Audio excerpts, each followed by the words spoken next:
losing strategy. What impact will the US foreign policy have on midterm elections taking place? And Oh, I hope negative. I hope Trump's gonna get his ass kicked during the midterm elections. Let's hope it happens.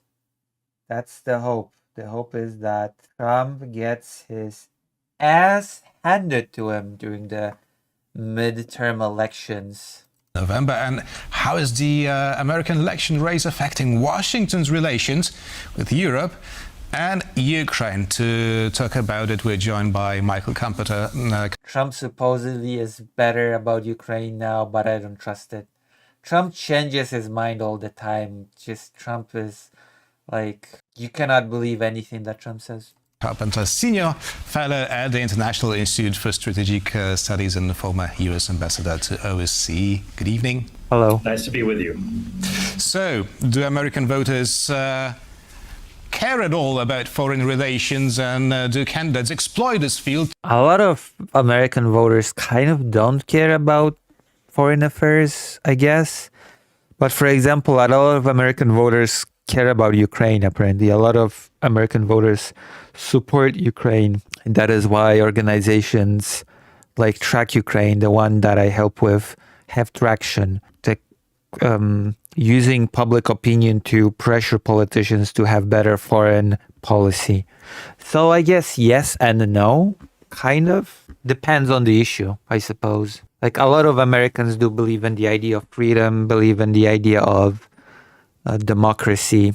So to get more support, or do they rather concentrate on more domestic issues? So most American voters don't know what's going on anywhere. Yeah, but I do think that a lot of American voters do care about certain basic ideas like freedom and democracy or something like that.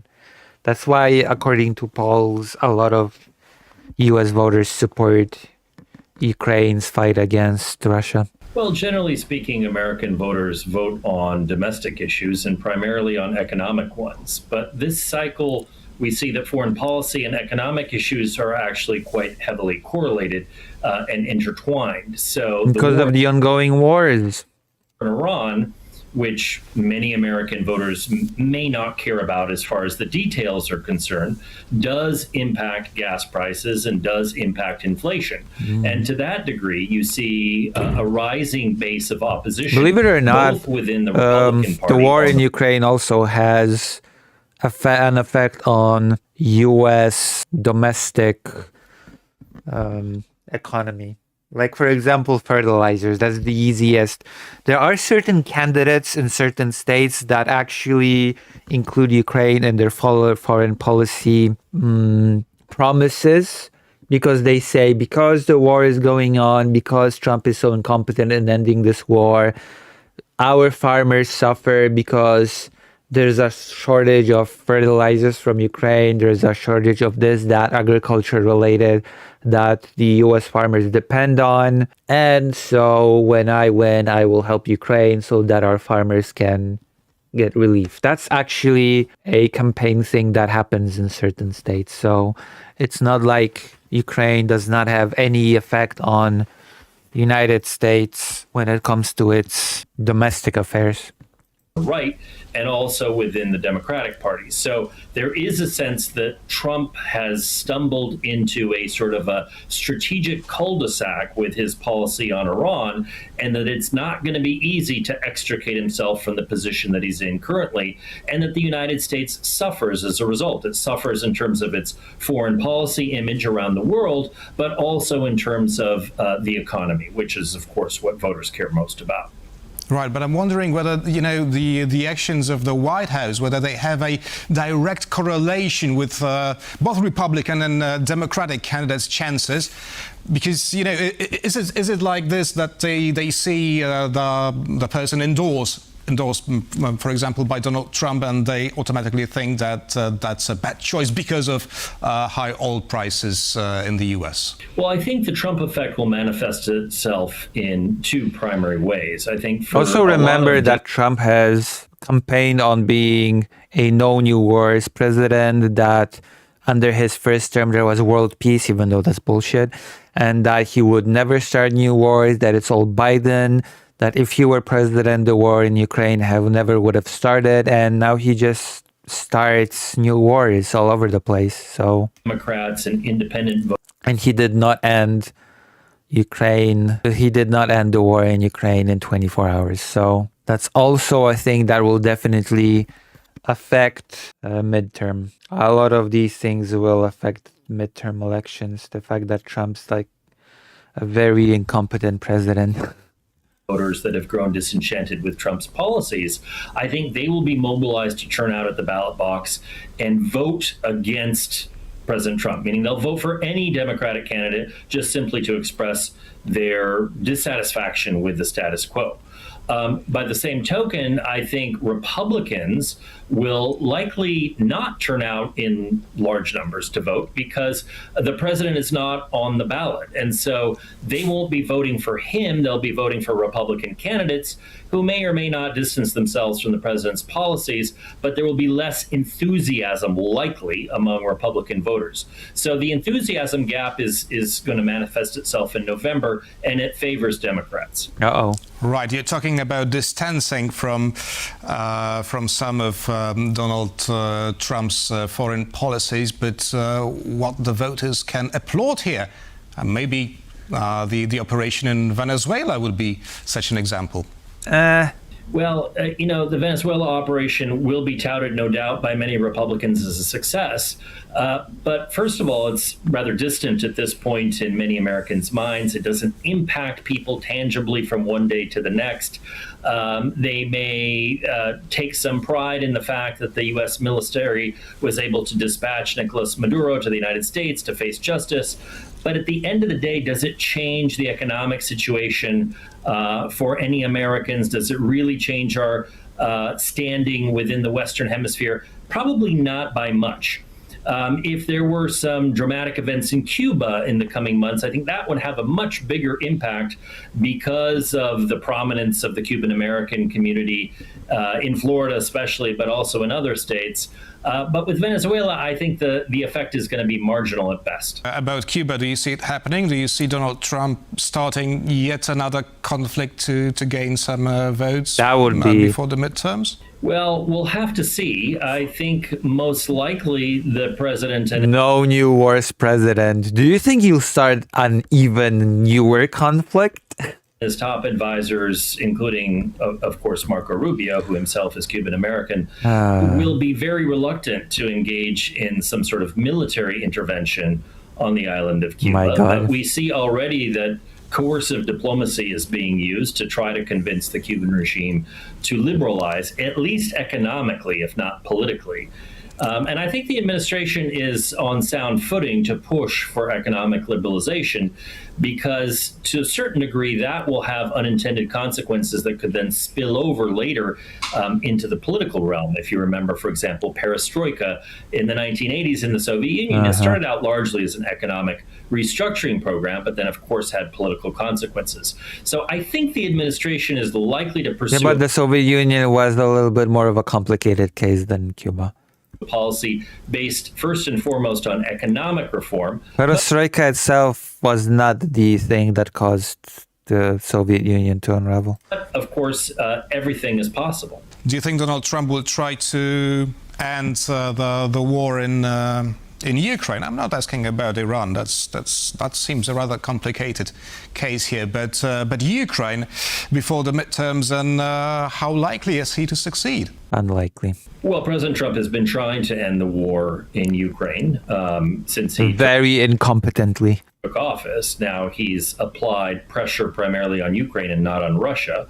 Yeah, that's why he will not succeed, because he's pressuring primarily Ukraine and not Russia. Thank you. So he's not going to succeed. And this, thanks to our Mr. Donald, this war will continue well into 2027.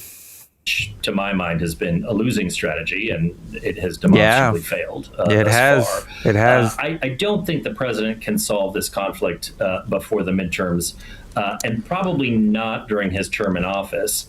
At least, what? Fuck me. If he pursues the current policies, simply because Ukraine is not going to capitulate to Russia, so long as So according to this guy, the war will go into 2028, not even 2027, into 2028. has a means of military assistance from European countries, and then also financial assistance, which it has received from the EU. So Ukraine is not going to capitulate, and Putin, for his part, doesn't seem ready at this point to abandon his core aims of subjugating Ukraine. And so there is talk that after the Duma elections in the fall, that Putin may in fact engage in some degree of mobilization Holy to shit. throw essentially more bodies at the problem. But that's just likely to drag the conflict out. It's not likely to result in a resolution anytime soon. And yet, Donald Trump tries to do something about Ukraine. What proposals do you think could Steve Witkoff and Jared Kushner have for both Moscow and Kiev? Well, Kushner and Witkoff especially have been a negotiating duo. By the way, they have not traveled to Kyiv thus far in the entire 18 plus months of the Trump administration. They have been to Moscow several that's really telling, isn't it? times. But their strategy has been entirely to put pressure on Ukraine, essentially to capitulate and to hand over territories in the south and east, especially in the Donbass, that Russia has been demanding. And they've put very few conditions on Russia. No conditions on Russia. The only condition that is being put on Russia is to stop hostilities. And that is not a condition in the slightest. I think is questionable. It's unclear what they could offer to either side that would induce them to some sort of a compromise. And generally speaking, as I said earlier, I think just simply the strategic reality here is one where there is no overlap in the Venn diagram between Russia's interests and Ukraine's. Russia wants subjugation. Ukraine. That's why Ukraine should be given arms, should be given enough weapons, enough support, so that it can pressure Russia into negotiating seriously. That is what needs to happen, and Trump will never make that happen. Wants to survive as an independent sovereign state. And that's why there needs to be a pressure on politicians in the United States, so that they are more pro-Ukraine, so that they are more pro-aid, and so that they push for that aid to be delivered. In those two positions, there's very little daylight. But both economies suffer. Therefore, I'm wondering, could freezing of the conflict in Ukraine still be the most likely outcome of these upcoming negotiations? I think freezing the conflict is certainly a possibility. Not in the short, for the not Russians, soon. It would likely be only a temporary pause before they resumed their bombing campaign, because as I said, their core objectives have not changed. I think if Putin were to freeze the conflict indefinitely, he would have to answer to those nationalist sectors of Russian society that would ask, why have we sacrificed 1.5 million men over the course of these last 5 years for just small additional chunks of oblasts in southeastern Ukraine. It doesn't seem like that's something he's going to be able to sell successfully to the Russian population. So I think the imperative for Putin is likely to go forward and continue. Now, for Ukraine, they could probably accept a ceasefire that froze the conflict, at least temporarily, along current lines. But again, it's just highly unlikely that Russia would stick to that ceasefire, and the Ukrainians know it because they experienced multiple violations of the ceasefire from 2014 until 2022, when the full-scale invasion commenced. Right, now we're talking about things that can happen before the midterm elections. Now let's speculate what can happen if the Democrats win. So if they win and retake the House of Representatives, what consequences could that have for both Ukraine and Europe? Well, frankly, if it's just the House of Representatives that comes into Democratic leadership and not the Senate, then the consequences will be modest. The Democrats will have the ability to subpoena people, to look into corruption, to look into foreign policy adventures by the administration, and potentially to characterize those as failures through their questioning of witnesses.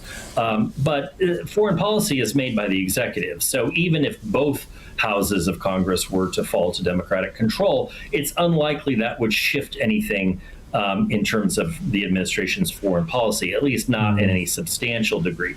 You would likely see, if the Democrats won, more Republicans being willing to speak out in support of more robust aid for Ukraine. Well, that would be a big game changer if there was actually aid.